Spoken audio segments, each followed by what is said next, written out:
Very good evening. Byju's exam prep IAS की एक नई सीरीज एनसीईआरटी फंडामेंटल में आपका स्वागत है। यूपीएससी एग्जाम की सफलता के लिए यह आवश्यक है कि यूपीएससी के लिए एक सटीक और समग्र रणनीति का निर्माण किया जाए। सटीक व समग्र रणनीति की सहायता से यूपीएससी के एग्जाम में आसानी से सफलता प्राप्त की जा सकती है। सटीक व समग्र रणनीति का जो पहला चरण होता है वह एनसीईआरटी के पुस्तकों का अध्ययन होता है। आपके दिमाग में यह प्रश्न आएगा कि एनसीईआरटी की पुस्तकों का अध्ययन क्यों किया जाए। एक बात आप समझिए कि एनसीईआरटी के पुस्तकों का जो अध्ययन है उसका यूपीएससी के एग्जाम की सफलता में एक महत्वपूर्ण योगदान है। वास्तव में यूपीएससी की जो पुस्तकें होती हैं इनका जो सामग्री है वह एक प्रामाणिक सामग्री है और यूपीएससी की सफलता को सुनिश्चित करने के लिए एक प्रामाणिक सामग्री की आवश्यकता होती है। यूपीएससी की सफलता के लिए किसी भी विषय की अवधारणात्मक समझ होना आवश्यक है। एनसीईआरटी की जो किताबें हैं, पुस्तकें हैं, ये किसी भी विषय की प्रामाणिक और अवधारणात्मक समझ को सुनिश्चित करती है। यूपीएससी के अगर प्रारंभिक परीक्षा के प्रश्नों को देखा जाए तो लगभग 20% प्रश्न ऐसे हैं जो डायरेक्टली एनसीईआरटी की किताबों से पूछे जाते हैं। इस प्रकार यह आवश्यक हो जाता है कि यूपीएससी की सफलता के लिए विद्यार्थी एक समग्र रणनीति बनाए और इस समग्र रणनीति का जो पहला चरण है वह बहुत ही प्रभावी हो और इस चरण को प्रभावी बनाने में एनसीईआरटी की जो पुस्तकें हैं उसकी महत्वपूर्ण भूमिका है। देखिए, हर विषय की अपनी एक शब्दावली होती है, हर विषय का अपना एक अपनी एक लैंग्वेज होती है, भाषा होती है। एनसीईआरटी की जो पुस्तकें हैं ये प्रामाणिक भाषा पर पकड़ मजबूत करती है। इसीलिए प्रत्येक विद्यार्थी को जो कि यूपीएससी की तैयारी प्रारंभ कर रहा है अपनी पहली रणनीति के रूप में एनसीईआरटी की पुस्तकों का अध्ययन करना चाहिए। विद्यार्थियों के इसी आवश्यकता को देखते हुए बायजूस एग्जाम प्रेप आईएएस के द्वारा एनसीईआरटी फंडामेंटल्स कार्यक्रम शुरू किया गया है। अब एनसीईआरटी फंडामेंटल जो कार्यक्रम है इस कार्यक्रम की अपनी कुछ विशेषताएं हैं। इन विशेषताओं से मैं आपको रूबरू कराता हूं।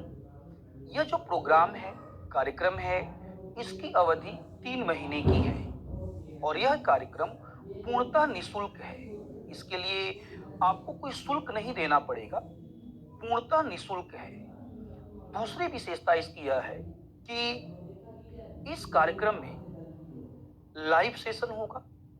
प्रत्येक विषय की जो एनसीईआरटी की पुस्तकें हैं उनके जो महत्वपूर्ण चैप्टर हैं इन चैप्टर का लाइव डिस्कशन किया जाएगा ताकि एनसीईआरटी की पुस्तकों की समझ आपको आसान हो सके, एनसीईआरटी की पुस्तकों को समझने में आपको आसानी हो सके। इस प्रोग्राम का तीसरी महत्वपूर्ण विशेषता यह है कि एनसीईआरटी की पुस्तकों के जो प्रमुख चैप्टर्स हैं उस चैप्टर्स के समरी आपको दी जाएगी ताकि आप जब एनसीईआरटी की पुस्तकों को पढ़ने के बाद रिवीजन करें तो रिवीजन की प्रक्रिया में यह जो समरी है वह आपकी सहायता करे।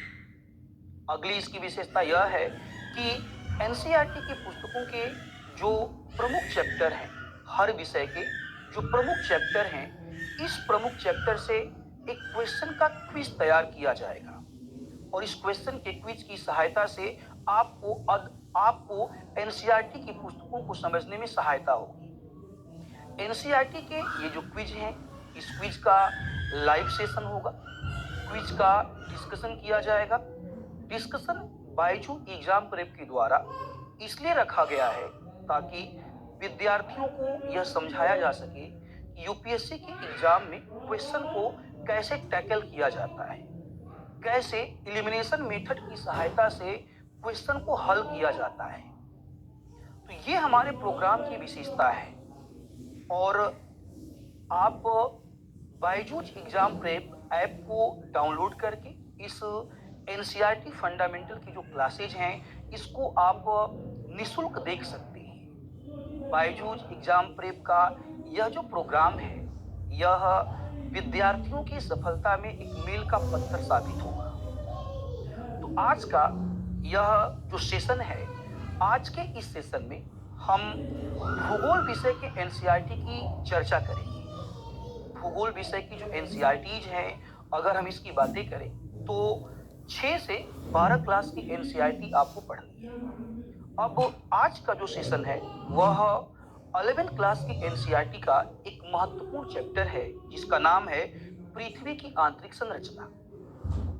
इसी चैप्टर को आज के इस लाइव सेशन में मेरे द्वारा डिटेल में डिस्कशन किया जाएगा ताकि इस चैप्टर की एक समझ विकसित हो सके, इसकी बेसिक बातों की जानकारी प्राप्त हो सके और इस चैप्टर की अवधारणा को विकसित करके आप आगे के चैप्टर का भी अध्ययन आसानी से कर सकें। तो सबसे पहले आप ये जानिए कि इस चैप्टर में आप क्या क्या पढ़ेंगे। देखिए, सबसे पहले इस चैप्टर में आप ये पढ़ेंगे कि पृथ्वी का जो आंतरिक संरचना है, इस आंतरिक संरचना का अध्ययन क्यों किया जाए, क्यों किया जाए ये जानना है। दूसरा, पृथ्वी के आंतरिक संरचना के जानकारी का स्रोत क्या है, इसके बारे में चर्चा किया जाएगा। जानकारी के स्रोत की जब चर्चा की जाएगी, इस स्रोत को हम 2 भागों में बांटेंगे।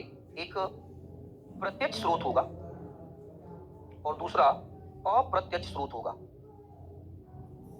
2 स्रोत होंगे। इसके बाद हम ये चर्चा करेंगे पृथ्वी की आंतरिक परतें। एक एक करके इन बिंदुओं को आसानी से समझा जाएगा और एक एक पॉइंट पे विस्तार के साथ चर्चा आपके साथ किया जाएगा। चलिए आज के इस सेशन को हम स्टार्ट करते हैं। पृथ्वी का आंतरिक भाग। देखिए, जब हम अपनी पृथ्वी की बातें करते हैं तो ये हमारी पृथ्वी है, ये हमारी पृथ्वी है। हम इस पृथ्वी के ऊपरी भाग पर रहते हैं। देखिए, ये हमारी पृथ्वी है और ये पृथ्वी का ऊपरी भाग है जिसे हम नाम देते हैं ठोस सतह। ये ठोस सतह है। अब देखिए, ये जो हमारी पृथ्वी है, मान लीजिए अगर ऐसा मान लिया जाए कि हमारी जो पृथ्वी है, ये पृथ्वी एक क्रिकेट की गेंद है। समझिए, आपको समझाने के लिए ऐसा बोला जा रहा है। चलिए ऐसा मान लेते हैं कि हमारी जो पृथ्वी है, ये पृथ्वी एक क्रिकेट के गेंद की तरह है। सबसे बड़ा प्रश्न यह उठा, अगर ये क्रिकेट की गेंद की तरह है तो हमारे दिमाग में अब कुछ प्रश्न आएंगे। एज ए समझिए ह्यूमन बीइंग, ठीक है, एज ए ह्यूमन बीइंग हमारे दिमाग में कुछ प्रश्न आएंगे। पहला प्रश्न देखिए हमारे दिमाग में क्या आएगा, यह जो गेंद है, ठीक है, यह जो क्रिकेट की गेंद है, वास्तव में यह कैसी है? क्या यह खाली गेंद की तरह है, ये खाली गेंद है, या ये भरी हुई है? हमें इसकी जानकारी चाहिए। ये जो गेंद है, अगर पृथ्वी को हम ये मान लें एक क्रिकेट की गेंद है समझने के लिए, तो क्या कैसी गेंद है? क्या यह अंदर से खाली गेंद है या ये भरी हुई गेंद है? प्रश्न ये उठा। अगर ये भरी हुई गेंद है तो अगला प्रश्न ये उठा कि पृथ्वी का ये जो आंतरिक भाग है, समझेंगे, आंतरिक भाग है, यह आंतरिक भाग किस प्रकार के पदार्थों से मिलकर बना है? किस प्रकार के पदार्थों से मिलकर बना है? यह भी दिमाग में एक प्रश्न आएगा कि पृथ्वी के आंतरिक भाग में वास्तव में क्या है, किस प्रकार के पदार्थ हैं? पृथ्वी के आंतरिक भाग में ठोस है, द्रव है, गैस है, क्या है? इसकी समझो जानकारी हमें होनी चाहिए। मानव के मस्तिष्क में पृथ्वी के आंतरिक भाग की जानकारी का समझो जो सोच है, जो कौतूहल है, वो प्रारंभ से ही था। मानव प्रारंभ से ही ये जानना चाहता था कि जिस पृथ्वी पर, जिस ठोस सतह पर मानव रहता है, वास्तव में उस ठोस सतह के नीचे क्या है? ठोस सतह के नीचे किस प्रकार की चट्टानें हैं? मानव ये जानना चाहता है कि हमारी जो सतह है, इस सतह पे भूकंप आते हैं। समझिए, सतह पर भूकंप आते हैं। सबसे बड़ा प्रश्न यह उठा कि सतह पे भूकंप अगर आते हैं तो सतह पे भूकंप क्यों आते हैं? क्या कारण है कि पृथ्वी की सतह पर कंपन पैदा होती है? उसके बाद मानव ये देखता था, समझिए, ये देखता था कि ज्वालामुखी विस्फोट होता है। समझिए, ज्वालामुखी विस्फोट होता है और ज्वालामुखी जब विस्फोट होता है तो ज्वालामुखी विस्फोट के कारण आंतरिक भाग से, समझेंगे, आंतरिक भाग का जो पदार्थ है, ठीक, आंतरिक भाग का पदार्थ सतह पर आता है, समझेंगे, सतह पर आता है। जब इस पदार्थ का अध्ययन किया गया तो पाया गया कि ये जो पदार्थ है ये तो गर्म है, समझिए, और ये जो पदार्थ है ये पिघला हुआ है, पिघला हुआ है। अब मानव के मस्तिष्क में अचानक से ये प्रश्न आया कि पृथ्वी के आंतरिक भाग में ये जो पदार्थ है ये इतना गर्म क्यों है? पृथ्वी के आंतरिक भाग में तापमान ज्यादा क्यों है?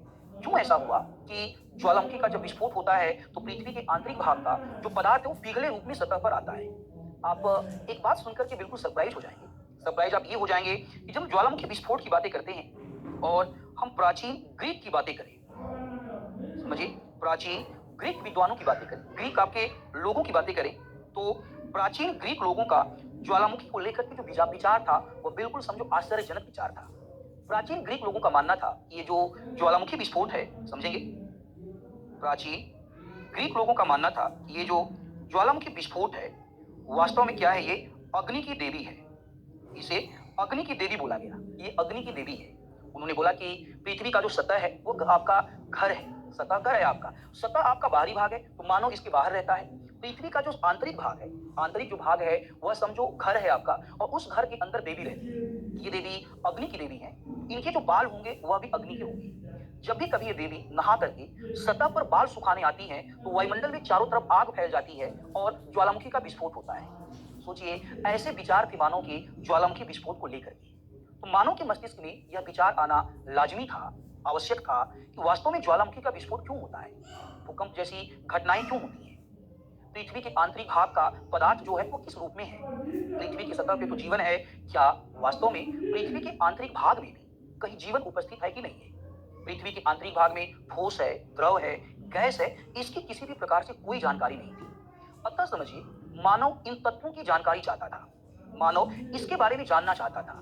तो सबसे बड़ा प्रश्न समझिए ये था, अगर मानव इन सभी प्रश्नों का उत्तर चाहता है तो मानव को क्या करना होगा? मानव को आंतरिक भाग के बारे में जानना होगा। ये वो प्रश्न थे जिसने मानव मस्तिष्क को मजबूर किया कि मानव पृथ्वी के आंतरिक भाग के बारे में जाने और अपने इन प्रश्नों का उत्तर ढूंढे। ये वो कारण थे जिसके जिसके बिहाफ पे मानव ने पृथ्वी के आंतरिक भाग का अध्ययन करना प्रारंभ किया। अब सबसे बड़ा प्रश्न यह है कि पृथ्वी के आंतरिक भाग का जो अध्ययन है वो कैसे किया जाए? पृथ्वी के आंतरिक भाग से संबंधित जो जानकारी है वो जानकारी कैसे ली जाए? वे कौन से तरीके हैं जो हमें पृथ्वी के आंतरिक भाग से संबंधित जानकारी उपलब्ध करा सकते हैं? समझिए, अगर हम इसकी बातें करें तो देखिए, पृथ्वी के आंतरिक भाग से संबंधित जानकारी हेतु हमारे पास दो स्रोत हैं, एक प्रत्यक्ष स्रोत है और एक अप्रत्यक्ष स्रोत है। प्रत्यक्ष स्रोत का तात्पर्य हुआ वैसे स्रोत जो पृथ्वी के आंतरिक भाग की जानकारी प्रत्यक्ष रूप से उपलब्ध कराते हैं। ठीक है, अब थोड़ा सा ऐसे समझिए, मान लीजिए प्रैक्टिकल लाइफ में आइए, मान लीजिए कोई घर है और घर क्या है यहाँ पे? पृथ्वी का आंतरिक भाग, समझेंगे आप इसे, ये घर है और ये घर क्या है? पृथ्वी का आंतरिक भाग है। हमें क्या करना है? इस घर के बारे में जानना है, के बारे में जानना है, समझिए, यानी कि पृथ्वी के आंतरिक भाग के बारे में हमें जानना है, जानना है। प्रश्न उठा कैसे? अब बताइए, अगर किसी के घर के बारे में जानना है तो कैसे? बड़ी सिंपल सी बात है, हमें क्या करना होगा? उस व्यक्ति के घर में ताक झांक करना होगा, उसमें देखना होगा, उसके घर के अंदर देखना होगा इसके घर के अंदर क्या है। तो सबसे बेहतर तो ये है कि अगर एक काम किया जाए कि पृथ्वी के आंतरिक भाग में समझो, आंतरिक भाग में अगर आंतरिक भाग का अगर खनन किया जाए, मान लीजिए आंतरिक भाग का अगर खनन किया जाए, ड्रिल किया जाए आपका, तो खनन करने से हम पृथ्वी के आंतरिक भाग तक पहुंच सकते हैं और उसके बारे में कुछ जानकारी प्राप्त कर सकते हैं। प्रश्न ये उठा कि क्या वास्तव में पृथ्वी के आंतरिक भाग में खनन करना इतना आसान है? क्या मानव ने आंतरिक भाग को ड्रिल करने का, खनन करने का अभी तक कोई प्रयास किया है कि नहीं किया है? ऐसे ही प्रयासों को हम प्रत्यक्ष शोध के नाम से जानते हैं। अप्रत्यक्ष स्रोत वैसे स्रोत हैं जो पृथ्वी के आंतरिक भाग से संबंधित जो जानकारियां हैं वो अप्रत्यक्ष रूप से उपलब्ध कराते हैं, प्रत्यक्ष रूप से उपलब्ध नहीं कराते हैं। जैसे मान लीजिए, इमेजिन कीजिए, कल्पना कीजिए कि हमने पृथ्वी को ड्रिल करना प्रारंभ किया। अगर हम पृथ्वी को ड्रिल करते जाएंगे तो पृथ्वी के आंतरिक भाग का प्रत्यक्षीकरण होता जाएगा और हमें उसके बारे में स्पष्ट जानकारी मिलती चली जाएगी। प्रश्न ये उठा कि ड्रिल कर पाएंगे कि नहीं कर पाएंगे, इसकी चर्चा कुछ टाइम बाद करते हैं।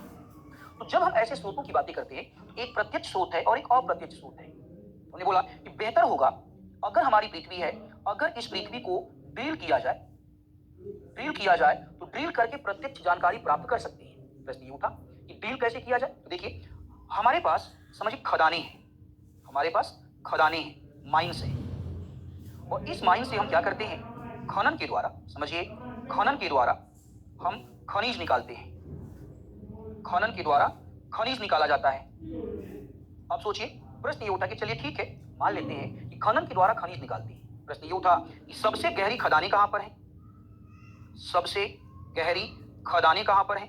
एक बार हम ये देख लेते हैं कि जो सबसे गहरी खदानें हैं, उन सबसे गहरी खदानों से हमें क्या जानकारी मिलती है। तो वह भी कुछ हमें आंतरिक भाग से संबंधित जानकारी उपलब्ध करा पाएंगे।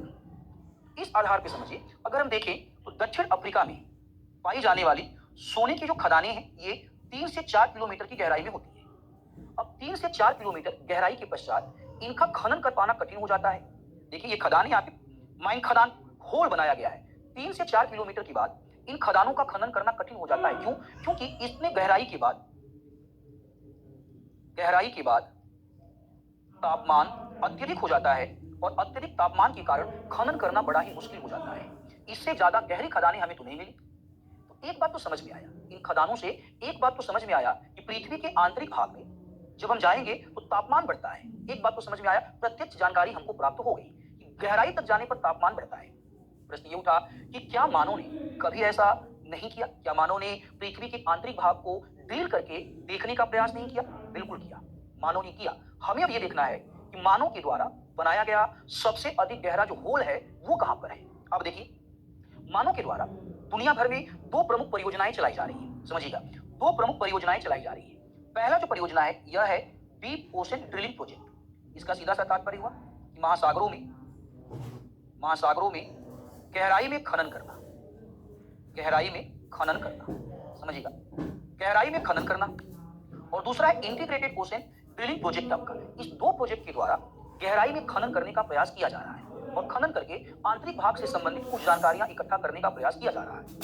लेकिन जब हम बातें करते हैं मानव के द्वारा सबसे गहरे बनाए गए होल की बातें करते हैं, तो समझिए, सबसे गहरा जो होल बना था, ये देखिए यहाँ पे इस रीजन में आप आएंगे, यहाँ पे आपको मिलेगा कोला।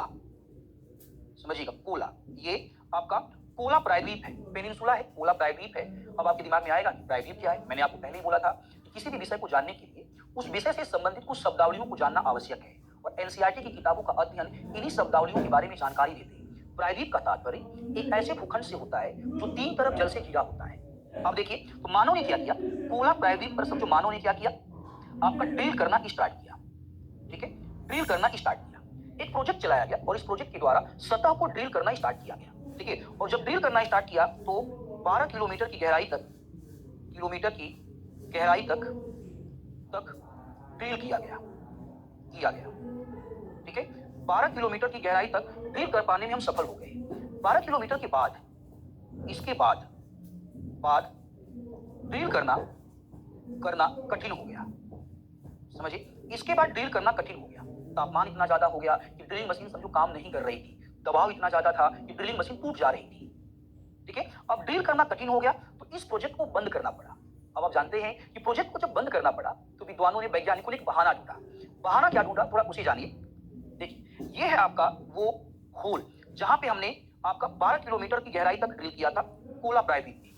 अब वैज्ञानिकों ने बोला कि यहां से एक विचित्र प्रकार की आवाज आ रही है, क्योंकि इसके अधिक बाद आपका ड्रिल करना संभव नहीं था। तो यहां से विद्वानों को एक विचित्र प्रकार की आवाज सुनाई पड़ी।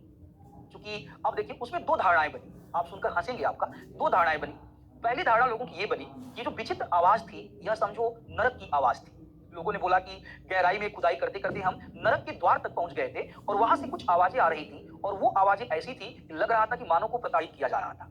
आदिवासी में कुछ लोगों ने बोला कि नहीं, वो जो वास्तव में आवाजें थी वो पृथ्वी के अंदर की आवाज थी। पृथ्वी का आंतरिक जो भाग था, उन आवाजों को सुनकर ऐसा लग रहा था कि पृथ्वी का आंतरिक भाग डिस्टर्ब है, पृथ्वी का आंतरिक जो भाग है वो अशांत है। और वास्तव में हकीकत ये है कि पृथ्वी का आंतरिक भाग अशांत है। ठीक है, तो ये कुछ आपके प्रोजेक्ट थे। अब देखो, इस प्रोजेक्ट से अच्छी बात क्या पता चली, पहला 12 किलोमीटर की गहराई पर जब एक बात पता चली कि तापमान ज्यादा है। दूसरी बात पता चली कि इतनी गहराई पर उपस्थित जो चट्टानें थी, ये चट्टानें कठोर थी।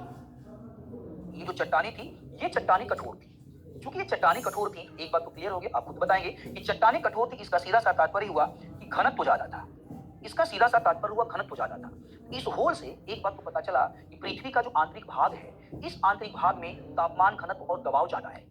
ठीक है, ऐसे स्रोतों को नाम दिया गया, प्रत्यक्ष स्रोत का नाम दिया गया, जिससे प्रत्यक्ष रूप से जानकारी प्राप्त हो सके। तो ये मानव के द्वारा किया गया आपका प्रयास था, चूंकि इसके बाद ड्रिल कर पाना संभव नहीं था, तो विद्वान वैज्ञानिकों के द्वारा इस प्रोजेक्ट को बंद कर दिया गया। आपके दिमाग में प्रश्न आना चाहिए कि क्यों ड्रिल कर पाना संभव नहीं था? इतनी कठोर चट्टानी थी कि ड्रिलिंग मशीन टूट जा रही थी, तापमान इतना ज्यादा था कि ड्रिलिंग जो मशीन थी वो काम नहीं कर पा रही थी, इसीलिए ड्रिलिंग कर पाना समझो कठिन हो गया। हो सकता है कि आने वाले समय में तकनीकी और ज्यादा विकसित हो, और ज्यादा कठोर हम धातुओं का क्या करें, खोज करें, तो कुछ और गहराई तक हम ड्रिल कर पाए। अगले प्रत्यक्ष स्रोत की बातें करें तो समझिए, अगला प्रत्यक्ष हमारा स्रोत है ज्वालामुखी विस्फोट। ज्वालामुखी विस्फोट, देखिए दो तरीका था। पहला तरीका क्या था? अगर किसी के घर के बारे में जानना है तो झांक लीजिए, देख लीजिए उस घर की बनावट कैसी है। तो पहला तरीका हमने ढूंढा था कि चलो पृथ्वी के आंतरिक भाग में झांक लेते हैं, देख लेते हैं। लेकिन पृथ्वी के आंतरिक भाग में जब हमने झांकना शुरू किया तो 12 किलोमीटर तक झांक पाए। उसके बाद पृथ्वी के अंदर क्या है हमें कुछ दिख ही नहीं रहा था। बोला कि अब क्या किया जाए? अब हमने कहा काम करते हैं, वेट करते हैं, समझो वेट करते हैं। और घर से जो व्यक्ति निकल रहा है, जिस घर के बारे में हम जानना चाहते हैं, उस घर से जो व्यक्ति निकल रहा है हम देख लेते हैं वो कैसा है। उसको देख करके थोड़ा बहुत अंदाजा लगाया जा सकता है इसके घर का अंदर का भाग कैसा होगा, घर के अंदर का आपका इन्वायरमेंट या माहौल कैसा होगा।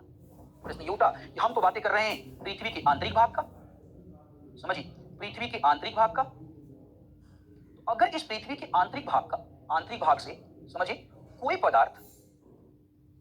पदार्थ सतह पर आ जाए, समझिए सतह पर आ जाए तो उसे देखकर उसका अध्ययन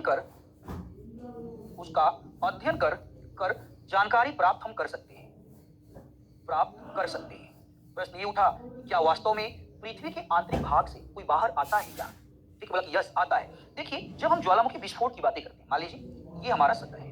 जब हम ज्वालामुखी विस्फोट की बातें करते हैं, ज्वालामुखी विस्फोट का तात्पर्य होता है मैग्मा का सतह पर प्रकट होना। अब ये जो मैग्मा है, ये मैग्मा कहां पर है? ये आंतरिक भाग में है, ठीक है, ये है। तो ज्वालामुखी विस्फोट के कारण पृथ्वी के आंतरिक भाग का जो मैग्मा है ये सतह पे आता है। अब समझिए ये मैग्मा सतह पे आया, सतह पर।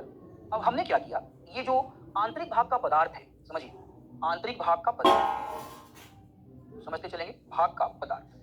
अब सुनिए ध्यान से, ये जो आंतरिक भाग का पदार्थ है, हमने सोचा कि चलिए इस आंतरिक भाग के पदार्थ का हम क्या करते हैं, अध्ययन कर लेते हैं। ठीक, जब हमने इस आंतरिक भाग के पदार्थ का अध्ययन किया, सुनिएगा, अध्ययन करने से हमको क्या पता चला, क्या जानकारी मिली? पहला जानकारी मिला, यह तो अत्यंत गर्म है, समझिए अत्यंत तप्त है। इससे एक बात पता चली कि पृथ्वी के आंतरिक भाग में तापमान ज्यादा है। एक बात पता चली कि पृथ्वी के आंतरिक भाग में तापमान ज्यादा है, ठीक है। दूसरी बात पता चली कि ये जो पदार्थ है यह तो पिघली अवस्था में है, समझिए यह तो पिघली अवस्था में। एक बात ये भी पता चला कि पृथ्वी के आंतरिक भाग में कहीं ना कहीं कुछ ऐसा पदार्थ है जो ठोस अवस्था में नहीं है, वो अर्ध तरल अवस्था में है, वो पिघली हुई अवस्था में है आपका। ये तो प्रत्यक्ष जानकारी मिल रहा था। ज्वालामुखी का जब विस्फोट हुआ, समझिए ज्वालामुखी के विस्फोट से गैसें निकलती है, ठोस निकलता है और द्रव भी निकलता है। इससे एक बात पता तो चली, पृथ्वी के आंतरिक भाग में गैसें भी उपस्थित है, पृथ्वी के आंतरिक भाग में पिघला हुआ पदार्थ भी उपस्थित है, पृथ्वी के आंतरिक भाग में ठोस भी उपस्थित है, और पृथ्वी के आंतरिक भाग में तापमान भी ज्यादा है। मैंने आपसे बोला था अगर किसी के घर में हम झांक कर देख नहीं पाएंगे तो वेट कीजिए उसका, उस घर से कोई बाहर निकले, और उस घर से जब कोई बाहर निकलेगा तो उसके आचार व्यवहार को देख करके पता चल जाएगा इसके घर के अंदर का माहौल क्या है। हमने क्या किया, आंतरिक भाग को घर माना, और इस घर से बाहर आने वाले पदार्थ को, जिसे हम मैग्मा कहते हैं, लावा कहते हैं, इसका हमने अध्ययन किया तो हमें क्या पता चला, आंतरिक भाग का तापमान ज्यादा है, आंतरिक भाग में पिघला पदार्थ है, आंतरिक भाग में कहीं ठोस है, आंतरिक भाग में कहीं द्रव भी है, तो गैस भी है आपका। इतनी सारी जानकारी हमें प्राप्त हुई पृथ्वी के आंतरिक भाग के बारे में, और ये स्रोत कैसे हैं, प्रत्यक्ष स्रोत है। उम्मीद है इतना आपको क्लियर हुआ होगा। चलिए इससे हम आगे बढ़ेंगे। प्रत्यक्ष स्रोत के बाद हम चर्चा करेंगे अप्रत्यक्ष स्रोत का। मैंने आपसे बोला कि अप्रत्यक्ष स्रोत का मतलब ये हुआ कि ऐसे स्रोत जो पृथ्वी के आंतरिक भाग के बारे में प्रत्यक्ष या डायरेक्ट जानकारी तो नहीं देते हैं, लेकिन हाँ वे अप्रत्यक्ष जानकारी जरूर देते हैं। हम उसको देख तो नहीं पाएंगे, समझिए हम उसको देख तो नहीं पाएंगे, उसका प्रत्यक्षीकरण तो नहीं कर पाएंगे, लेकिन हाँ उनके गुणों के बारे में जान करके कुछ जानकारी हमें प्राप्त हो सकती है। अप्रत्यक्ष स्रोतों की बातें करें, एक स्रोत घनत्व है, एक स्रोत आपका तापमान है, एक स्रोत आपका दाब है। इसको कहा जाता है अप्रत्यक्ष स्रोत कहा जाता है। अब हम इन अप्रत्यक्ष स्रोतों की सहायता से क्या करेंगे, आंतरिक भाग के बारे में जानकारी इकट्ठा करेंगे। समझिए पहला है घनत्व। तो सबसे पहले आपको यह जानना पड़ेगा कि ये घनत्व होता क्या है। सबसे पहले आपको यह जानना पड़ेगा कि घनत्व क्या होता है। बात को समझिएगा। मान लीजिए ये दो क्लासरूम है, बातों को बस समझिए। ये मान लीजिए ए है और ये बी है। ए और बी क्या है? ये दो क्लासरूम है, क्लासरूम है। पूरे कॉन्सेप्ट को समझिएगा। मान लीजिए बी क्लासरूम में 50 बच्चे हैं और ए क्लासरूम में 10 बच्चे हैं। समझिए, ए क्लासरूम में 10 बच्चे हैं और बी जो क्लासरूम है इसमें 50 बच्चे हैं। हम बोलते हैं कि बी जो क्लासरूम है इसमें बच्चे ज्यादा हैं, इसका मतलब इसका घनत्व ज्यादा है, और ए क्लासरूम में बच्चे कम हैं, इसका मतलब घनत्व कम है। अगला पॉइंट बड़ा इंपॉर्टेंट है, ध्यान से सुनिएगा। अब देखो, अगर आपका बी क्लासरूम में 50 बच्चे हैं अर्थात अधिक बच्चे हैं, 50 बच्चे हैं अर्थात अधिक बच्चे हैं, इसका सीधा सा तात्पर्य यह हुआ कि यहाँ पे आपका बच्चों के बीच स्पेस कम होगा। समझिए, जगह कम होगा, पास पास बैठे होंगे, जगह कम होगा, पास पास बैठे होंगे। और यहाँ पे बच्चे कम हैं, समझो इसमें कम बच्चे हैं, कम बच्चे, इसका मतलब स्पेस ज्यादा होगा, स्पेस ज्यादा होगा, बच्चे दूर दूर बैठे होंगे। यही वास्तव में घनत्व है। वास्तव में जो घनत्व होता है ये बताता है कि किसी भी पदार्थ के अंदर जो कण है वो दूर दूर है या पास पास है। अगर कण पास पास है, देखिए अगर स्पेस कम है इसका मतलब क्या है? बच्चे पास पास हैं, पास पास हैं, और स्पेस ज्यादा है इसका मतलब क्या हुआ? बच्चे दूर दूर हैं। अब देखिए, अगर कण दूर दूर है तो अब देखिए घनत्व कम है, और अगर कण पास पास है तो घनत्व ज्यादा है।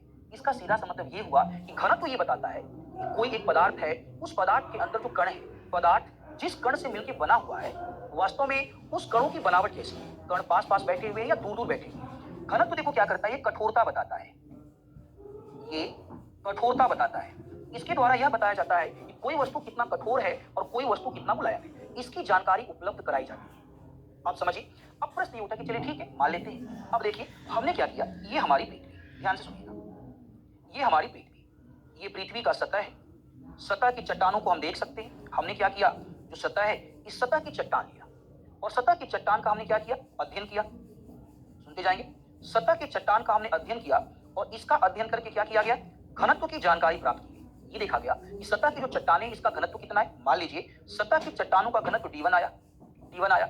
अब आपको बताया गया है, हमने आपका 12 किलोमीटर की गहराई तक ड्रिल किया था। अब हमने क्या किया, यहाँ पे ड्रिल किया, समझिए यहाँ पे हमने ड्रिल किया, और ड्रिल करके क्या हुआ, आंतरिक भाग की चट्टान निकाली गई, आंतरिक भाग की चट्टान निकाली गई। और ये जो आंतरिक भाग की चट्टान थी, इस आंतरिक भाग की चट्टान का भी अध्ययन किया गया। सुनिएगा, आंतरिक भाग की चट्टान का भी अध्ययन किया गया, और अध्ययन करके इसका घनत्व निकाला गया, तो पता चला इसका घनत्व D2 है। सुनिएगा, इसका घनत्व D2 है। देखिए, हमने सतह और अंदर की चट्टानें लिया और अध्ययन करके उसका घनत्व निकाला, तो पता चला कि सतह की जो चट्टानें हैं उसका घनत्व D1 है, और अंदर की जो चट्टानें हैं उसका घनत्व D2 है। दोनों की हमने तुलना किया तो कुछ ऐसे पता चला, D2 जो था वो D1 से ज्यादा था, D2 D1 से ज्यादा था। अर्थात ये पता चला आंतरिक भाग की जो चट्टानें थी ये ज्यादा कठोर है, आंतरिक भाग की जो चट्टान है इसका घनत्व ज्यादा है। अब यहाँ से हमें एक जानकारी मिली, और वो जानकारी ये मिली कि अगर हम सतह से, समझिए अगर हम सतह से अंदर की तरफ जाएं, अगर पृथ्वी को सतह को ड्रिल करके अंदर की तरफ जाएं, तो अंदर की तरफ जाने पर आपका जो घनत्व होगा वो बढ़ता जाएगा। ठीक है, अंदर की तरफ जाने पर घनत्व बढ़ता जाएगा, डेंसिटी बढ़ती जाएगी। फिर से लोगों के दिमाग में, मानव के मस्तिष्क में विचार फिर से कौन रहा कि अगर अंदर की तरफ जाने पर घनत्व बढ़ रहा है तो क्यों बढ़ रहा है भाई, क्या कारण है कि अंदर की तरफ जाने पर घनत्व बढ़ रहा है? तो बोला कि इसका एक ही कारण है, आपका दबाव का अधिक होना। पृथ्वी के अंदर आप गहराई में जाओगे तो दबाव जाता है। जैसे मान लीजिए पानी है, पानी के अंदर आप चलते चले जाएंगे तो पानी का दबाव बढ़ता चला जाता है। वैसे ही जब आप गहराई में जाएंगे दबाव बढ़ता है, तो दबाव जब बढ़ता है तो घनत्व बढ़ जाता है। प्रश्न ये उठा कि दबाव बढ़ने से घनत्व क्यों बढ़ेगा, समझिएगा। मान लीजिए ये प्लास्टिक की बोतल है, समझिए ये प्लास्टिक की बोतल है, अगर इसको मैं दबाऊंगा, समझिए अगर मैं इसको दबाऊंगा तो प्लास्टिक की बोतल के जो पार्टिकल्स हैं, जो कण हैं, दबाने से पास पास आ जाएंगे, और पार्टिकल अगर पास पास आ जाएंगे, कण अगर पास पास आ जाएंगे, तो इसका मतलब क्या हुआ, इसका मतलब तो ये हुआ कि कण के बीच का स्पेस कम हो गया। और देखिए स्पेस अगर कम हो गया, देखिए स्पेस अगर कम हो गया इसका मतलब कण पास पास है, और पास पास है तो घनत्व ज्यादा है, इसीलिए दबाव बढ़ने से घनत्व बढ़ जाता है। यहाँ पे देखिए एक चार्ट है, एक चार्ट के द्वारा देखिए दिखाया गया है। इधर देखिए मान लीजिए 1000 metre, 2000 metre, 3000 metre, 4000 metre, 5000 metre, 5500, समझिए 6000 मीटर, ये गहराई लिखा हुआ है, ये गहराई लिखा हुआ है। और यहाँ पे देखिए घनत्व लिखा हुआ है, ये घनत्व लिखा हुआ है। देखिए अब देखिए, जैसे देखिए 1000 मीटर की गहराई पे देखिए घनत्व आपका इतना, जैसे जैसे देखिए गहराई बढ़ रहा है वैसे वैसे आप देखिए ये घनत्व बढ़ता चला जा रहा है। और देखिए 6000 मीटर की गहराई पे आप देख सकते हैं घनत्व आपका कितना ज्यादा है। यहाँ पे आप लिखिए, ये मान लीजिए क्या कहते हैं, ये आपका सपोज कीजिए आपका ये 3 है, ये 6 है, 9 ऐसे करके आप मान लीजिए, तो घनत्व बढ़ता चला जाएगा। ये चार्ट बता रहा है कि गहराई के साथ घनत्व बढ़ता है। तो घनत्व के आधार पे हमको पता चला गहराई में जाने पर घनत्व बढ़ता है। बढ़ने का कारण क्या है? दबाव का बढ़ना। ठीक, अगला स्रोत देखिए क्या है। अगला जो स्रोत है, अगला जो हमारा स्रोत है वह है तापमान। प्रश्न ये उठा कि तापमान क्या है। समझिए तापमान क्या है। आप जानते हो तापमान जो है ये क्या बताता है। तापमान से हमें ये पता चलता है कि कोई वस्तु कितनी गर्म है और कोई वस्तु कितनी ठंडी है। हमें ये पता चलता है तापमान से। ठीक है, तो तापमान क्या करता है? ये वस्तु की गर्माहट एवं ठंडेपन की माप करता है। समझिए, गर्माहट एवं ठंडेपन की माप करता है। तापमान से यह पता चलता है कौन सी वस्तु कितनी गर्म है और कौन सी वस्तु कितनी ठंडी है। याद कीजिए, जब ज्वालामुखी विस्फोट हुआ था, आपको याद है अभी चर्चा किया गया था, ये जो ज्वालामुखी विस्फोट है, ज्वालामुखी विस्फोट से कैसा पदार्थ आता है? तप्त पदार्थ। अगर आपके दिमाग में चल रहा है कि तप्त पदार्थ का तात्पर्य क्या होता है, तो तप्त पदार्थ का तात्पर्य गर्म पदार्थ से होता है। ये जो तप्त पदार्थ है, तप्त पदार्थ सतह पर आता है, सतह पर आता है। इससे ये पता चला कि पृथ्वी के आंतरिक भाग में, समझिए पृथ्वी के आंतरिक भाग में तापमान अधिक है। ठीक है, ये पता चला कि पृथ्वी के आंतरिक भाग में तापमान अधिक है, क्योंकि प्रत्यक्ष स्रोत है ना। प्रत्यक्षम किम प्रमाण, प्रत्यक्ष को प्रमाण की आवश्यकता नहीं होती है। अंदर से पिघला हुआ पदार्थ आ रहा है और वह गर्म है आपका, उसमें किसी प्रमाण की आवश्यकता नहीं है। अब इसका मतलब ये हुआ, ये हमारी पृथ्वी है, मान लीजिए ये सतह है और ये पृथ्वी का केंद्र है। ठीक है, सतह से केंद्र की तरफ जाने पर, ठीक है, सतह से केंद्र की तरफ जाने पर तापमान बढ़ता है। ये बात हमको पता चली ज्वालामुखी विस्फोट से। प्रश्न ये उठा कि मानव के मस्तिष्क में तुरंत एक प्रश्न आया कि पृथ्वी की सतह से केंद्र की तरफ जाने पर तापमान क्यों बढ़ता है? क्या कारण है कि तापमान बढ़ता है? ठीक है, तो मानव के मस्तिष्क में जैसे ही विचार पौधा, मानव ने इसका उत्तर ढूंढना प्रारंभ किया कि क्यों तापमान बढ़ा। तो मानव को कुछ जवाब मिले। पहला, पृथ्वी के आंतरिक भाग में दाब ज्यादा है। समझिए, पृथ्वी के आंतरिक भाग में दाब ज्यादा है। प्रश्न ये उठा कि दाब अगर ज्यादा है तो अधिक दाब के कारण तापमान क्यों बढ़ जाएगा। अब ऐसे समझिए, मान लीजिए किसी वस्तु को अगर दबाया जाए तो वस्तु पास पास आ जाती है। वस्तु जब पास पास आ जाती है उसमें घर्षण होने लगता है, उसमें घर्षण होने लगता है आपका। मान लीजिए प्रैक्टिकल लाइफ एग्जांपल देता हूं। मान लीजिए आप बस में जा रहे हैं या मेट्रो में जा रहे हैं या ट्रेन के जनरल बोगी में जा रहे हैं, उसमें लोग भरे होते हैं, लोग बिल्कुल पास पास होते हैं, लोग पास पास होते हैं, लोगों के बीच में स्पेस कम होता है, लोगों का शरीर आपस में टच करता है। आप बताओ, पास पास जब होते हैं, शरीर टच करता है तो घर्षण होगा। आप बताइए, बस अगर भरी हुई, खचाखच भरी हुई है, ट्रेन खचाखच भरी हुई है, तो आप बताओ उसमें गर्मी होता है कि नहीं होता है? उसमें ज्यादा गर्मी होती है। क्यों? क्योंकि घर्षण अधिक तापमान का कारण है। दूसरा कारण है, समझिए आपका आंतरिक भाग में रेडियो सक्रिय पदार्थ, रेडियो सक्रिय पदार्थ, रेडियो सक्रिय पदार्थ का होना। अब आपके दिमाग में आएगा कि रेडियो सक्रिय पदार्थ होते क्या हैं, तो समझिए रेडियो सक्रिय पदार्थ ये वैसे पदार्थ हैं जो स्वतः ही अपनी ऊष्मा का निष्कासन करते हैं, अपनी ऊष्मा का निष्कासन करते हैं। ठीक है, जैसे आपका यूरेनियम हो गया, इसी तरह आपका थोरियम हो गया। यूरेनियम और थोरियम, ठीक है, ये क्या है? रेडियो सक्रिय पदार्थ है। जैसे सूर्य अपनी ऊष्मा को बाहर निकाल रहा है, वैसे यूरेनियम और थोरियम भी क्या करते हैं? अपनी ऊष्मा को बाहर निकालते हैं। मान लीजिए आप किसी रूम में बैठे हुए हैं, ऐसे समझिए रूम में बैठे हुए हैं, वहां पे हमने क्या किया, यूरेनियम थोरियम रख दिया और वो लगातार ऊष्मा बाहर निकाल रहा है। लगातार ऊष्मा जब बाहर निकालेगा, वह ऊष्मा तापमान को बढ़ा देती है। तो यह भी एक कारण है पृथ्वी के आंतरिक भाग में तापमान के बढ़ने का। इस प्रकार मानव को यह बात पता चली कि पृथ्वी के आंतरिक भाग में तापमान ज्यादा क्यों है। अब बताइए, आंतरिक भाग में तापमान जब ज्यादा होगा तो ये क्या करेगा? पदार्थों को पिघला देगा, पदार्थ पिघल जाएगा। यही पिघला हुआ पदार्थ सतह पे पिघले पदार्थ के रूप में बाहर आता है और हमें प्रमाण उपलब्ध कराता है पृथ्वी के आंतरिक भाग के बारे में। हमारी बात सुनिए, तो ये तापमान का सिद्धांत है। इससे हम आगे बढ़ेंगे। अगला है दबाव का सिद्धांत। प्रश्न ये उठा कि दबाव के सिद्धांत में दाब क्या है? दाब क्या? ऐसे समझिए, मान लीजिए अपने आप को इमेजिन कीजिए, अपने आप को कल्पना कीजिए, ये आप लोग हैं और आपके सर के ऊपर हमने क्या किया, आपका सूटकेस रख दिया। मान लीजिए आपके सर के ऊपर सूटकेस रखा हुआ है। ये जो सूटकेस है ये क्या करता है? आपका बल लगाएगा और आपके शरीर के सर के ऊपर क्या होगा? दाब पैदा होगा। आपके सर के ऊपर कोई भारी वस्तु रख दिया जाए तो आपके ऊपर दबाव लगेगा। इसका मतलब दाब क्या है? दाब एक प्रकार का बल है। समझिएगा, दाब एक प्रकार का बल है। समझिए, यदि भारी वस्तु है, सुनिएगा, यदि भारी वस्तु है तो भारी वस्तु का दाब ज्यादा होगा और यदि हल्की वस्तु है, सुनिए, हल्की वस्तु है इसका दाब कम होगा। मान लीजिए आपके सर के ऊपर भारी वस्तु रख दिया गया तो ज्यादा दाब होगा, हल्की वस्तु रखा गया तो कम दाब होगा। याद कीजिए, जब हमने ड्रिल किया था, हमने जब 12 किलोमीटर की गहराई तक आपका खुदाई किया था, तो खुदाई से पता चला अंदर की चट्टानें तो कठोर है, ठीक है। खुदाई से पता चला अंदर तो दबाव ज्यादा है। तो दाब का सिद्धांत समझिए ये कहता है कि सतह से केंद्र की तरफ जाने पर, सतह से केंद्र की तरफ जाने पर दाब बढ़ता है। प्रश्न उठा क्यों बढ़ता है, क्या कारण है कि सतह से केंद्र की तरफ जाने पर दाब बढ़ता है। देखिए लिखा हुआ है वस्तु अगर भारी है दाब ज्यादा होगा। उल्टा कर दीजिए, दाब अगर ज्यादा है तो वस्तु भारी होगी। सुनिए, वस्तु भारी है तो दाब ज्यादा होगा। उल्टा करो, दाब ज्यादा है तो वस्तु भारी है। अगर दाब ज्यादा है तो क्या बोलेंगे, इसका सीधा मतलब, इसका तो एक ही तात्पर्य हुआ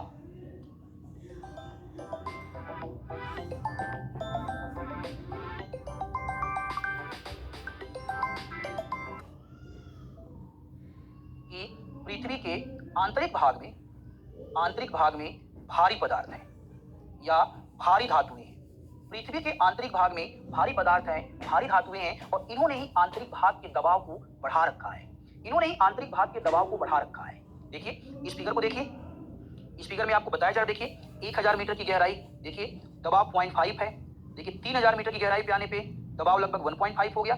4000 मीटर की गहराई पे आने पे दबाव देखिए लगभग आपका 3 से कुछ कम है। अब देखो 6000 मीटर की गहराई पे आने पे दबाव आप देखिए 3.5 से ज्यादा है। तो जैसे जैसे गहराई में हम बढ़ रहे हैं दबाव लगातार बढ़ता जा रहा है। अब यहाँ पे समझिए, घनत्व से क्या पता चला, अंदर जाने पर घनत्व बढ़ता है। तापमान ने क्या बताया, अंदर जाने पर तापमान बढ़ता है। दबाव के द्वारा क्या पता चला, अंदर जाने पर दाब बढ़ता है। तो ये अप्रत्यक्ष स्रोत थे, इन्होंने भी मानव की कुछ प्रश्नों का जवाब दिया और आंतरिक भाग के बारे में कुछ जानकारी हमको प्राप्त हुई। यहां से हम आगे बढ़ेंगे। अगला है आपका, समझिए, अगला है भूकंप। अब सबसे बड़ा इंपॉर्टेंट टॉपिक ये है, ये जो भूकंप है, ये भूकंप को पृथ्वी के आंतरिक भाग की जानकारी कैसे उपलब्ध कराएंगे। भूकंप जो है ये आंतरिक भाग के बारे में जानकारी कैसे उपलब्ध कराएंगे। मान लीजिए ऐसा हो, मान लीजिए ऐसा हो, हम किसी के घर के बारे में जानना चाहते हैं, हम किसी के घर के बारे में जानना चाहते हैं। हमारे पास एक ऐसा उपकरण हो कि हम इसके घर में भेज दें, इस उपकरण को घर में भेज दें, और ये जो उपकरण इसके घर में चारों तरफ घूमे, और हमें क्या हो आपका, इस पे हमें कैमरा लगा दें, और वो कैमरा सारा का सारा जानकारी हमें देता चला जाए। अगर ऐसा हो गया, हम तो बैठे बैठे उसके घर के बारे में सारी जानकारी ले लेंगे। हमें जानना ये है कि वास्तव में भूकंप कैसे आंतरिक भाग की जानकारी उपलब्ध कराता है। पहले आपको ये जानना है भूकंप क्या है। देखिए शब्दों को तोड़िए, एक पार्ट भू है, एक पार्ट कंप है। भू का मतलब होता है पृथ्वी सतह, और कंप का मतलब होता है कंपन। एक पॉइंट बोलेंगे, एक पॉइंट बोलेंगे कि पृथ्वी सतह पर उत्पन्न उत्पन्न किसी भी प्रकार का कंपन, समझेंगे, पृथ्वी सतह पर उत्पन्न किसी भी प्रकार का कंपन, इसी को भूकंप का नाम दिया जाता है। सतह बस कांपने लगे, और सतह जब कांपने लगता है तो इसी को भूकंप का नाम दिया जाता है। वास्तव में देखिए होता क्या है, वास्तव में होता क्या है, ये जो भूकंप है, भूकंप के कारण कारण आंतरिक भाग की, समझेंगे, आंतरिक भाग की ऊर्जा मुक्त होती है। सुनेंगे, आंतरिक भाग की ऊर्जा मुक्त होती है। भूकंप जब आता है, पृथ्वी जब हिलती है, तो पृथ्वी हिलने के कारण अपनी ऊर्जा को बाहर निकालती है। याद कीजिए, ऊर्जा को बाहर निकालती है, और भूकंप आते ही प्रश्न ये उठा। अब देखिए थोड़ा सा यहाँ पे एनसीईआरटी किताब आप पढ़ेंगे तो देखिए उसमें लिखा होगा कि यह ऊर्जा, देखो लिखा होगा, यह एक प्राकृतिक घटना है और यह ऊर्जा विमुक्ति के कारण होता है। पृथ्वी अपनी ऊर्जा को मुक्त करती है और भूकंप आता है। उसके बाद लिखा हुआ है जो सभी दिशाओं में गमन करने वाली तरंगों को उत्पन्न करता है। यही देखिए, इन्हीं सब तत्वों के लिए एनसीईआरटी की फंडामेंटल जो क्लास है वो महत्वपूर्ण हो जाती है। यही कुछ आपके शब्द हैं जिसको समझना बड़ा जरूरी है, और इसी को देखते हुए बाइजू ने आपकी तैयारी को आसान बनाने के लिए, आपकी तैयारी को बेहतर बनाने के लिए यह फंडामेंटल प्रोग्राम प्रारंभ किया है। अब देखिए यहाँ पे आपको जानना पड़ेगा तरंग क्या है। देखो फिजिक्स जब पढ़ोगे ना, तो फिजिक्स में तरंग का तात्पर्य होता है ऊर्जा का गमन करना, ऊर्जा का स्थानांतरण या ऊर्जा का गमन करना। जब ऊर्जा एक स्थान से दूसरे स्थान पर गमन करती है, इसी को ऊर्जा का स्थानांतरण, इसी को तरंग कहा जाता है। देखिए होता क्या है, पहले तो आप इतना जानो कि धरती हिलती क्यों है, भूकंप क्यों आता है। ठीक है, भूकंप क्यों आता है। सपोज कीजिए, मान लीजिए, ऐसे समझिए, ये मान लीजिए आपका, ये दो चट्टाने हैं, समझिए, ये दो मान लीजिए चट्टाने हैं। इन चट्टानों में एक समझिए आपका भ्रंश बना हुआ है, भ्रंश या फॉल्ट बना हुआ है। फॉल्ट का मतलब आप समझिए दरार होता है। मान लीजिए दरार बना हुआ है, ठीक है, दरार बना हुआ है, और ये जो चट्टाने हैं, ये चट्टाने ऊपर नीचे गति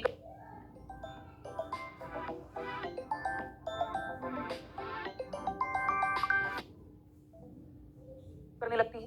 चट्टाने ऊपर नीचे गति करने लगती हैं। तो चट्टाने जब ऊपर नीचे गति करेंगी, समझिए, चट्टाने जब ऊपर नीचे गति करेंगी तो यहाँ पे क्या होगा, रगड़ होगा। समझिए, यहाँ पे रगड़ होती है, घर्षण होगा और रगड़ होती है, तो यहाँ से ऊर्जा मुक्त होती है।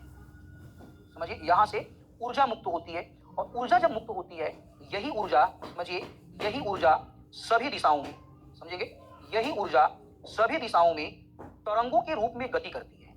तरंगों के रूप में गति करती है, समझेंगे, तरंगों के रूप में यह ऊर्जा गति करती है।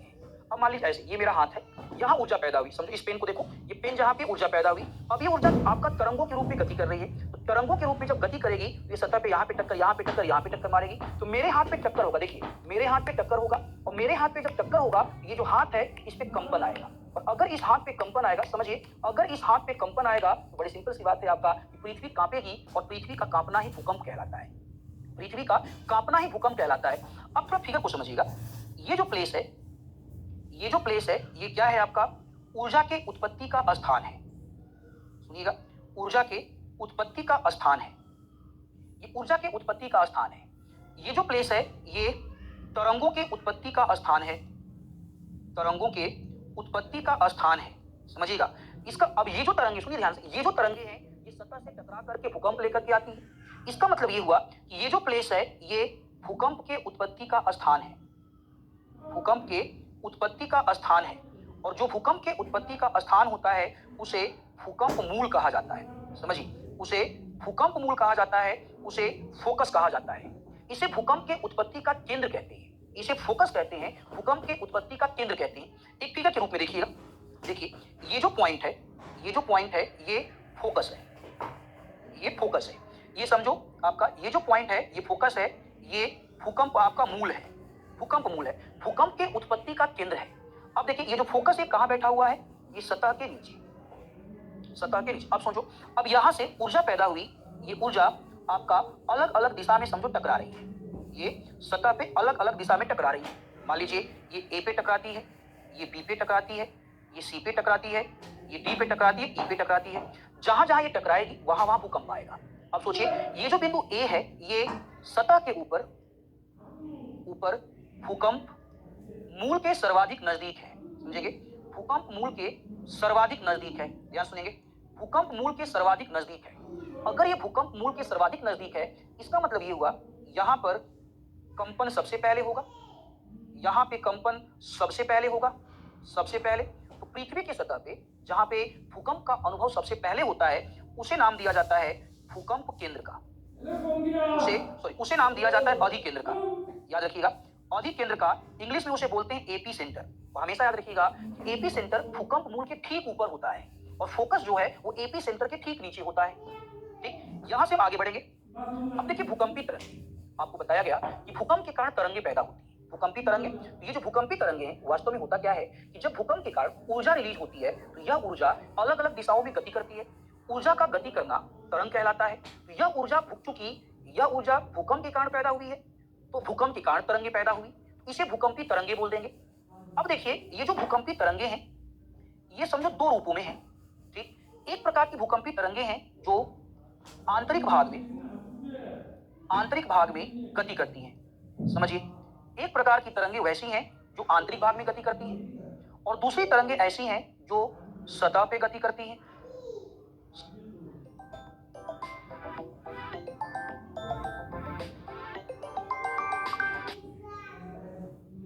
सतह पे गति करती हैं। ठीक है, दो प्रकार की तरंगे हैं। आपका भूकंप को मूल से तरंगे पैदा हुई और पृथ्वी के अंदर वो गति कर रही है, और दूसरी तरंग है आपका जो सतह पे गति करती है।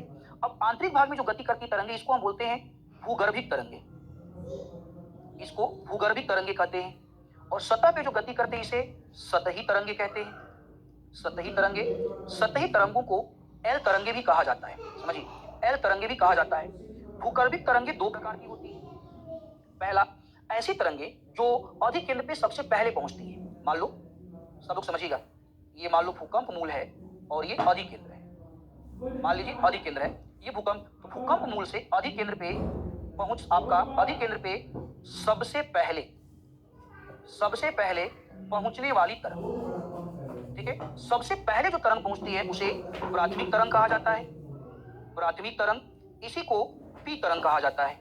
और प्राथमिक तरंगों के बाद जो पहुंचती है उसे द्वितीय तरंग या एस तरंग कहा जाता है, द्वितीय तरंग या एस तरंग कहा जाता है। अब देखिए पी तरंगे सबसे पहले पहुंचती हैं, इसका तात्पर्य ये हुआ कि पी तरंगों का जो वेग होगा ये सर्वाधिक होगा, ठीक है, और एस तरंगों का जो वेग होगा वो पी तरंगों से कम होता है, एल तरंगों का वेग सबसे कम होता है। याद रखिए इसका वेग सबसे कम होता है, ठीक है। यहां से हम आगे बढ़ेंगे। अब देखिए हमें चर्चा करना है भूकंपी तरंगों की विशेषताएं। भूकंपी तरंगों की विशेषताएं क्या होती है, बातों को बड़े ध्यान से सुनिएगा। देखिए भूकंपी तरंग का पहला विशेषता होता है कि भूकंपी तरंग का वेग, भूकंपी तरंग का जो वेग है ये घनत्व पर निर्भर करता है।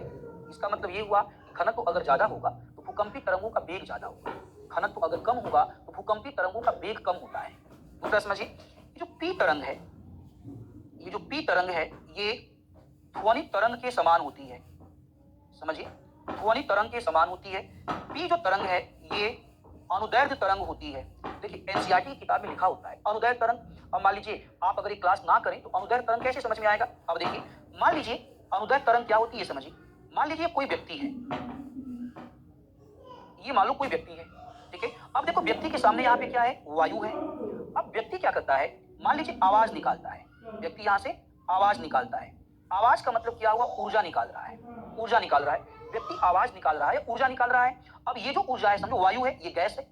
अब ये गैस क्या है, आपका ऊर्जा को लेकर के आगे बढ़ती है। समझिए ये ऊर्जा को लेकर के आगे बढ़ती है। मैं बोल रहा हूँ तो गैस जो है मेरे ऊर्जा को लेकर आगे बढ़ रही है। इसका मतलब ये हुआ यहाँ पे ऊर्जा तथा माध्यम, समझे, ऊर्जा तथा माध्यम के कण साथ साथ गति करते हैं, साथ साथ गति करते हैं। अगर ऐसा हुआ, समझिए अगर ऐसा हुआ, ऐसी तरंगों को कहा जाता है अनुदैर्ध्य तरंगे। पी तरंग का समझिए सबसे बड़ी विशेषता क्या होती है, ये ठोस, द्रव और गैस। ठोस, द्रव और गैस ये तीनों माध्यम में गति करती है, ये तीनों माध्यम में गति करती है। लेकिन जब हम एस तरंग की बातें करते हैं, समझिएगा एस तरंग जो होती है ये प्रकाश के समान होती है, ये प्रकाश के समान होती है। एस तरंग जो होती है ये अनुप्रस्थ तरंग होती है, अनुप्रस्थ तरंग। अब देखिए अनुप्रस्थ तरंग क्या होती है, मान लीजिए हमने एक रस्सी लिया, समझिए हमने यहाँ पे एक रस्सी लिया और रस्सी को ऐसे कर दिया। तो रस्सी को जब ऐसे करते देखो रस्सी ऐसे गति करती है, ये देखो रस्सी ऐसे गति कर रही है। मान लीजिए पॉइंट ए है और ये पॉइंट बी है। अब देखो हो क्या रहा है, ऊर्जा तो ए से बी पे जा रही है। समझिए जो ऊर्जा है ये ए से बी पर जा रही है, लेकिन रस्सी कभी ऊपर जा रही है कभी नीचे आ रही है, कभी ऊपर जा रही है कभी नीचे आ रही है। इसका मतलब ये हुआ ऊर्जा ए से बी पे जा रही है और रस्सी ऊपर नीचे जा रही है। इसका सीधा सा तात्पर्य क्या हुआ कि ऊर्जा एवं, समझिए ऊर्जा एवं माध्यम के कण लंबवत गति करते हैं। ऊर्जा एवं माध्यम के कण लंबवत गति करते हैं। ऐसा जब होता है तो तरंगों को नाम दिया जाता है अनुप्रस्थ तरंगे। इस तरंग की सबसे बड़ी विशेषता क्या है, ये तरंगे द्रव में विलुप्त हो जाती हैं।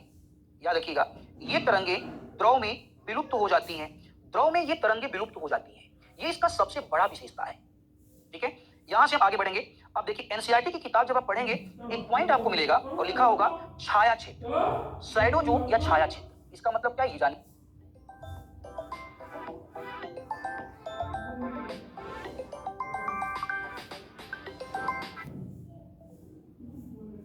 छाया क्षेत्र का मतलब होता है यहाँ पे ये भूकंपी तरंग का छाया क्षेत्र, भूकंपी तरंग का छाया क्षेत्र। एक प्रैक्टिकल लाइफ के एग्जांपल से समझिएगा। मान लीजिए यहाँ पे कुछ लोग खड़े हैं, ध्यान से समझिए। यहाँ पे कुछ लोग खड़े हैं, ये ए है, बी है, सी है, डी है और ई है।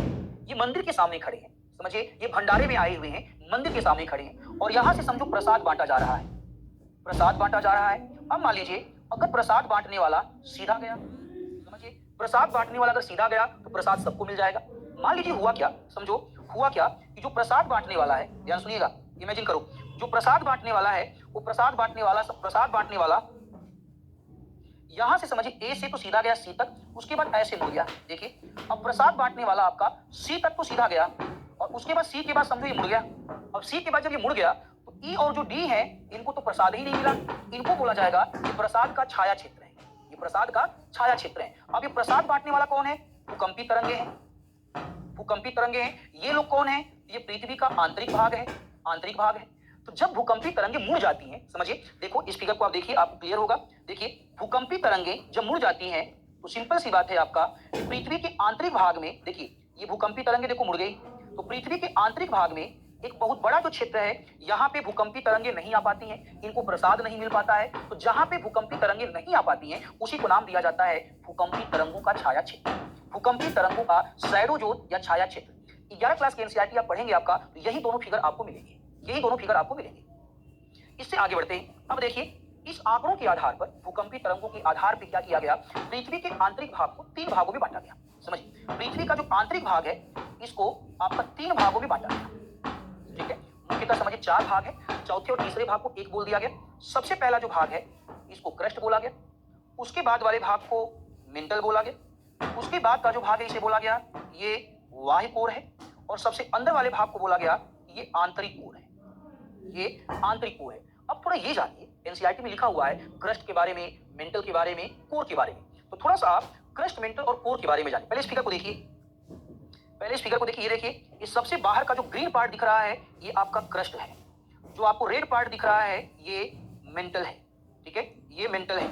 उसके बाद जो आपका समझिए, ये जो भाग दिख रहा है, ये आउटर कोर है, ये बाह्य कोर है। और सबसे अंदर वाला जो भाग आपको दिख रहा है, ये आंतरिक कोर है, ये इनर कोर है, आंतरिक कोर है। एनसीईआरटी की किताब में क्रस्ट, मेंटल और कोर के बारे में लिखा हुआ है। समझिए, सबसे पहले क्रस्ट के बारे में एनसीईआरटी में क्या लिखा हुआ है, फिगर को बड़े ध्यान से देखिए। ये देखो क्रस्ट है, क्रस्ट का मतलब क्या हुआ, ये सबसे बाहरी भाग है। फिगर को आप देखिए, ये सबसे बाहरी भाग है, ये सबसे बाहरी भाग है। इस सबसे बाहरी जो भाग है आपका, इसी बाहरी भाग पे कौन बैठा हुआ है, महाद्वीप बैठा हुआ है। और इसी बाहरी भाग पे महासागर बैठा हुआ है। बातों को थोड़ा ध्यान से समझिएगा। मान लीजिए, ऐसे समझिए, ये पृथ्वी का, ऐसे समझो, मान लीजिए महाद्वीप है,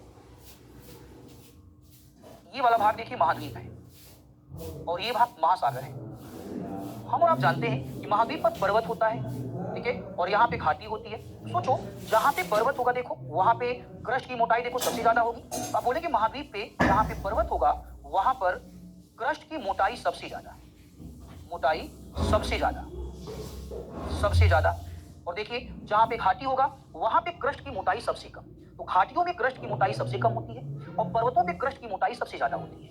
क्रस्ट का जो महाद्वीप वाला भाग है, उसे कहा जाता है महाद्वीपीय क्रस्ट, और महासागर वाले भाग को महासागरीय क्रस्ट कहा जाता है। महासागरीय क्रस्ट की मोटाई 5 किलोमीटर होती है, और महाद्वीपीय क्रस्ट की मोटाई समझो आपका 35 से 50 किलोमीटर होती है। एनसीईआरटी में लिखा हुआ है पर्वतीय क्षेत्रों में इसकी मोटाई 70 किलोमीटर होती है। लेकिन एनसीईआरटी में फिगर नहीं बना होगा, इसीलिए आपको एनसीईआरटी की इस क्लास की आवश्यकता है। क्रस्ट के बाद समझिए मेंटल, क्रस्ट के बाद मेंटल का भाग है आपका। मेंटल के भाग की बातें करेंगे तो यह क्या है आपका, यह क्रस्ट एवं कोर के बीच बैठा हुआ है, क्रस्ट एवं कोर के बीच बैठा हुआ है। यह समझो आपके पृथ्वी के आयतन का, ध्यान सुनना, आयतन का सर्वाधिक भाग कवर करता है। पृथ्वी के आयतन का सर्वाधिक भाग कवर करता है आपका मेंटल। अब इस मेंटल के देखो 2 भाग हैं, एक मेंटल के 2 भाग हैं, एक है ऊपरी मेंटल और एक है निचला मेंटल। ऊपरी जो मेंटल है, यहीं पे समझिए आपका बैठा हुआ है मैग्मा, यहीं पे मैग्मा बैठा हुआ है। ऊपरी मेंटल में ही आपका पिघला पदार्थ बैठा हुआ है, मैग्मा बैठा हुआ है। उसके बाद देखिए, दूसरा है निचला मेंटल, ठीक है, जो कि ऊपरी मेंटल के नीचे बैठा हुआ है। अगला है आपका कोर। कोर क्या है, ये आंतरिक भाग है, सबसे आंतरिक भाग, आंतरिक भाग। इस सबसे आंतरिक भाग में क्या है, भारी पदार्थ। याद कीजिए, आपको पढ़ाया गया था पृथ्वी के अंदर भारी पदार्थ है, इसीलिए दबाव ज्यादा है, इसीलिए दबाव क्या है, ज्यादा है। अब ये जो आंतरिक भाग है, इसको 2 भाग में बांटा गया। एक का नाम है बाह्य कोर और एक का नाम है आंतरिक कोर, आंतरिक कोर। एक बाह्य कोर है, एक आंतरिक कोर है। ये जो बाह्य कोर है, ये द्रव अवस्था में है। प्रश्न ये उठा कि कैसे पता चला कि ये द्रव अवस्था में है। बड़ी सिंपल सी बात है, इसलिए पता चला क्योंकि समझिए आपका यहाँ पे एस तरंगे विलुप्त हो जाती है। याद कीजिए, विशेषता में क्या बताया गया, एस तरंगे द्रव माध्यम में विलुप्त हो जाती है। ठीक है, आंतरिक कोर क्या है, ये ठोस अवस्था में है। अब प्रश्न ये उठा, एनसीईआरटी में लिखा हुआ है भारी पदार्थ, ये कौन से भारी पदार्थ हैं। याद रखिएगा, भारी पदार्थ लोहा और निकिल है, भारी पदार्थ लोहा और निकिल है। ठीक है, तो ये क्रस्ट है, मेंटल है और कोर है। उसके बाद आपके दिमाग में एक प्रश्न आएगा कि पृथ्वी के आंतरिक भाग में ये जो अलग अलग परतें हैं, इनको अलग कौन करता है, अलग अलग परतों को अलग कौन करता है। क्रस्ट अलग है, क्रस्ट का घनत्व अलग है, मेंटल का घनत्व अलग है, कोर का घनत्व अलग है। वो कौन सा क्षेत्र है जो इनको अलग करता है। याद रखिएगा, पृथ्वी के आंतरिक भाग में ये जो अलग अलग घनत्व की परतें हैं, इनको अलग करने वाला जो क्षेत्र है, उसे असंबद्धता कहा जाता है। इंग्लिश में इसे समझो डिसकॉन्टिन्यूटीज कहा जाता है। अगर आपसे कोई पूछे कि असंबद्धता या डिसकॉन्टिन्यूटीज क्या है, तो आप जवाब देंगे आपका यह पृथ्वी के आंतरिक भाग में वह संक्रमण प्रदेश है जो अलग अलग घनत्व वाले क्रस्ट को मेंटल को बाह्य कोर को आंतरिक कोर से अलग करता है। प्रश्न ये उठा कि ये असंबद्धता है कौन सी। देखिए ध्यान से, ये क्रस्ट है। क्रस्ट को भी दो भाग में बांटा जाता है, एक है ऊपरी क्रस्ट और एक है आंतरिक क्रस्ट। या ऊपरी क्रस्ट, एक ऊपरी क्रस्ट है और दूसरा है आपका निचला क्रस्ट। निचला क्रस्ट, प्रश्न ये उठा ऊपरी और निचले क्रस्ट को कौन अलग करेगा। ये हुआ आपका ऊपरी मेंटल, यहां पे मान लीजिए ये निचला मेंटल है, यहां पे ये ऊपरी कोर है, ये निचला कोर है, निचला कोर है। अब प्रश्न ये उठा कि अलग अलग घनत्व की ये जो करते हैं, इसको समझो अलग कौन करता है, कौन सी असंबद्धता अलग करती है। याद रखिए, ऊपरी क्रस्ट को निचले क्रस्ट से अलग करता है कोनार्ड। कोनार्ड असंबद्धता, याद रखना, ऊपरी क्रस्ट को निचले क्रस्ट से अलग करता है कोनार्ड। उसके बाद देखिए, निचले क्रस्ट को ऊपरी मेंटल से अलग करता है मोहोरिविक। मोहोरिविक, ये आपके एनसीईआरटी में नहीं दिया होगा, ये आपको एक्स्ट्रा ऐड करना होगा, इसीलिए इस क्लास की आवश्यकता है और इसी को देखते हुए हमने ये प्रोग्राम शुरू किया है। उसके बाद देखिए, निचले क्रस्ट और ऊपरी मेंटल को, इसका नाम है रिफ्टी असंबद्धता। निचले मेंटल और ऊपरी कोर को, इसका नाम है गुटेनबर्ग असंबद्धता। उसके बाद ऊपरी कोर यानी कि बाह्य कोर और आंतरिक कोर, बाह्य कोर एवं आंतरिक कोर को अलग करता है लेहमन असंबद्धता। लेहमन असंबद्धता, ये पृथ्वी के आंतरिक भाग में अलग अलग घनत्व की परतों को अलग करने वाले संक्रमण प्रदेश हैं, जिसे असंबद्धता कहा जाता है। अब एनसीईआरटी में केवल एक लाइन लिखा होगा असंबद्धता। अब अगर आप एक क्लास नहीं करेंगे, आपको ये नहीं पता चलेगा कि असंबद्धता क्या होगी, फिर एनसीईआरटी को पढ़ने में आपको समस्या आएगी। इसी को देखते हुए क्लास आपका प्लान किया गया है। ये आपका 11वीं क्लास की एनसीईआरटी का आपका समझिए चैप्टर, महत्वपूर्ण चैप्टर है पृथ्वी की आंतरिक संरचना। यहाँ पर आकर के समझिए, हमने यहाँ पे आकर के ये चैप्टर हमने कंप्लीट किया, ये चैप्टर हमने कंप्लीट किया। उम्मीद है आपको ये समझ में आया होगा। ठीक है, कल जो होगा सेम टाइम पे 6 बजे अर्थव्यवस्था की क्लास होगी। अर्थव्यवस्था के एनसीईआरटी का एक महत्वपूर्ण चैप्टर लिया जाएगा, उस पर विस्तार के साथ डिस्कशन किया जाएगा। ठीक है, आप अपने मित्रों को भी बताएं कि एनसीईआरटी की क्लास चल रही है और 3 महीने का यह निःशुल्क क्लास है। यह क्लास कैसे आपकी यूपीएससी की तैयारी में एक मील का पत्थर साबित होगा, यह अपने दोस्तों को भी बताएं। उनसे बोले कि बायजूस एग्जाम प्रेप ऐप को डाउनलोड करें और इस एनसीईआरटी की फाउंडेशन क्लास का लाभ उठाएं। सितंबर महीने की क्लास का पूरा जो शेड्यूल है, आप वेबसाइट पर जाकर के डाउनलोड कर सकते हैं। उम्मीद है आपको यह सेशन पसंद होगा। एक नए एपिसोड में मैं आप लोगों के सामने एक नया महत्वपूर्ण चैप्टर लेकर के आऊंगा और ऐसे ही आराम से डिस्कशन करते हम चले जाएंगे। आज के लिए इतना ही। Thank you very much, have a good day.